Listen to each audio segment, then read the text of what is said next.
डालडा, ये वो नाम है जो आज से पहले कभी भारत के हर घर में सुनने को मिल जाता था। वीकेंड का कुछ स्पेशल खाना पीना हो या फिर त्योहारों की डिश बनाना, डालडा का इस्तेमाल होता ही होता था। उस टाइम का हम सब भारतीयों का सबसे पसंदीदा वनस्पति घी अचानक गायब कहाँ हो गया? क्या वजह थी जो हम इंडियन का सबसे पसंदीदा डालडा घी अचानक से सबका नापसंद हो गया? क्या सच में इसमें जानवरों की चर्बी मिलाई जाती थी जिसकी वजह से लोगों ने खाना बंद कर दिया, या कुछ और बात थी? आज हम इस वीडियो में यही सब जानने वाले हैं। वीडियो शुरू करने से पहले अगर आप लोगों ने हमारे चैनल को सब्सक्राइब नहीं किया तो जल्दी से कर लो और वीडियो को लाइक भी कर दो।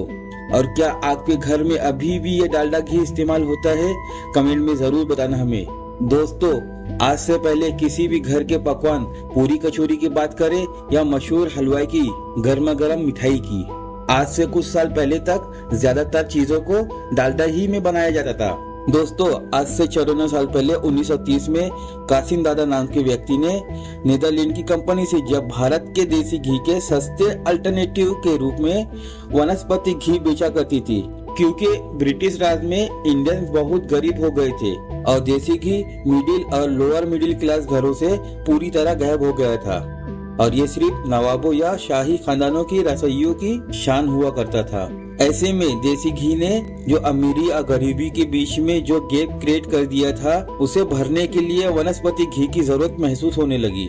इस तरह दादा एंड कंपनी का ये हाइड्रोजनेटेड वनस्पति घी देश में इंपोर्ट होने लगा और उसे दादा वनस्पति के नाम से बेचा जाने लगा। अब आप सोच रहे होंगे, वनस्पति घी तो सुना है, लेकिन ये हाइड्रोजनेटेड वनस्पति घी क्या है? असल में ये एक मेथड है जिसके अंदर कुकिंग ऑयल या फिर किसी भी वेजिटेबल ऑयल में हाइड्रोजन ऐड कर दिया जाता है ताकि वो सॉलिड फॉर्म में कन्वर्ट हो जाए। इसी तरह हमारा पसंदीदा डालडा घी भी इसी तरह बनाया जाता था। उसी समय British company liver brothers limited, जो अब यूनिलीवर के नाम से जानी जाती है, अपना बिजनेस इंडिया में फैलाना चाहती थी। तभी लीवर ब्रदर्स की नजर वनस्पति घी पर पड़ी और काफी प्रॉफिट में था वनस्पति घी का ये बिजनेस। यही सोचकर लीवर ब्रदर्स कंपनी ने वनस्पति घी को बनाने का राइट्स खरीद लिया।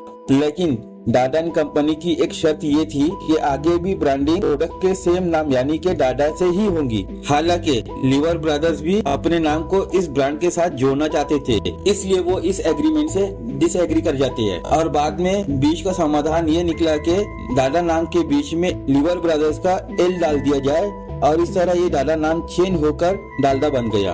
अब जैसे जैसे डालडा घी का प्रोडक्शन होने लगा, मगर इसको वो पॉपुलैरिटी नहीं मिली जैसी मिलनी थी। डालडा घी की मार्केटिंग के लिए 1939 में भारत का पहला मल्टीमीडिया एड कैंपेन क्रिएट किया गया। ये एक शॉर्ट फिल्म थी जिसे सिनेमा घरों में फिल्म स्टार्ट होने से पहले या फिर इंटरव्यू में दिखाया जाता था। इसके अलावा लाखों की तादाद में पॉम्पलेट बांटे गए और न्यूज़पेपर में एड छापे गए जिसमें दिखाया गया कि जो माँ अपने बच्चों की केयर करती है वो डालडा का इस्तेमाल करती है। इसके अलावा कंपनी ने डालडा की कुकिंग बुक भी निकाली जिसमें नई नई रेसिपी सिखाते थे, साथ ही उससे डालडा का प्रमोशन भी हो जाता था। अब धीरे धीरे लोगों के मन में डालडा को लेकर भरोसा बनने लगा। ऊपर से 100% शुद्ध वनस्पति घी से बने जैसे टैगलाइन ने लोगों का भरोसा जीतने लगा। साथ ही पीले रंग के डिब्बे पर बने पाल्म ट्री के फोटो ने लोगों के बचे कुछ डाउट भी क्लियर कर दिए। इस तरह लोगों ने धीरे धीरे देसी घी के इस सस्ते अल्टरनेटिव का इस्तेमाल करने लगे और डालडा की मार्केटिंग एक्सपेंड होती गई। डालडा घी की कीमत देसी घी के मुताबिक बहुत कम थी,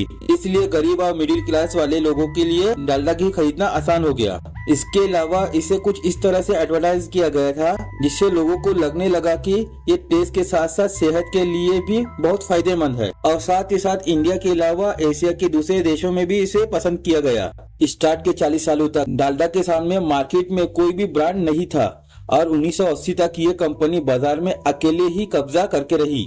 अब दोस्तों, पिछले कुछ सालों में हम सभी को पता है कि इंडियन मार्केट में डालडा की डिमांड में कमी आई है, लेकिन पाकिस्तान, अफगानिस्तान और म्यांमार जैसे देशों में आज भी डालडा का खूब इस्तेमाल किया जाता है। पर दोस्तों, ऐसा क्या हुआ जिसकी वजह से डालडा घी की डिमांड इंडिया में कम होने लगी? दोस्तों, आजादी के बाद डालडा को देखकर ही कई सारे ब्रांड मार्केट में आने लगे, जैसे पंगत, गगन, रथ, अशोका, सोना और येमिनी, जिसकी वजह से डालडा की मार्केट शेयर कम होने लगी।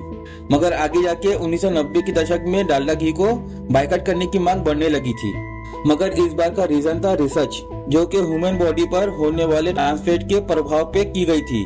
और कमाल की बात यह है कि इस रिसर्च के लिए खुद यूनिलीवर ने फंडिंग की थी, जो आगे जाके उसी की गले की हड्डी बन गई, क्योंकि इस रिसर्च से पता चला कि ट्रांस फैट से हमारी सेहत पर कितना बुरा असर पड़ता है। ये बॉडी में बैड कोलेस्ट्रॉल को बढ़ाता है और गुड कोलेस्ट्रॉल को कम कर देता है, जिसके चलते हार्ट के रिलेटेड बीमारियों का खतरा बढ़ जाता है।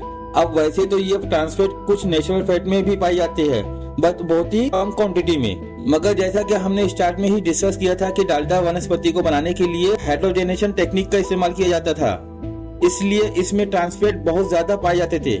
इसी को देखते हुए यूएस के एफडीए ने एक रूल एंड रेगुलेशन बनाया कि कंपनीज अपने फूड प्रोडक्ट्स पर लेबल करेंगे कि उसमें कितने % ट्रांस फैट अवेलेबल है। इसके बाद ही डालडा वनस्पति घी का इस्तेमाल और भी कम होने लगा और कुछ देशों में तो इसको बैन भी कर दिया गया। इस रिसर्च के बाद इधर इंडिया में भी लोग जागरूक होने लगे और डालडा का इस्तेमाल कम करने लगे, मगर कंपनी को इन सबसे उतना नुकसान नहीं हुआ जितना कि अफवाहों ने इसे पहुंचाया। बात असल में ये थी कि 1990 के आते आते डालडा पे ये इल्जाम भी लगने लगा कि इसमें जानवरों का फैट मिलाया जाता है। अब वनस्पति घी तो हमारे देश में काफी समय से विवाद का एक विषय था और इसे बैन करने की मांग भी चल रही थी। ऐसे में लोगों ने इस अफवाह को सच मान लिया। इसके अलावा भारत में एक बहुत बड़ा तबका शाकाहारी है, जिन्हें जानवर की चर्बी वाली बात ने बुरी तरह से हिट किया, और जो मांसाहारी भी थे तो उनके मन में ये सवाल उठने लगा, न जाने कौन सा जानवर की चर्बी मिली होगी। इसके चलते लोगों ने इसका इस्तेमाल से साफ मना कर दिया और इस समय तक मार्केट में बहुत सारे रिफाइंड ऑयल के ब्रांड आ चुके थे। ऐसे में लोगों का रुझान इन नए ऑयल की तरफ बढ़ने लगा और धीरे धीरे डालडा उनकी ग्रोसरीज लिस्ट से हमेशा के लिए बाहर हो गया। डालडा ने अपनी वापसी की भरपूर कोशिश की, लेकिन ना ही वो अपने ग्राहकों का विश्वास जीत पाया और ना ही अपने गिरते मार्केट शेयर को बचा सका।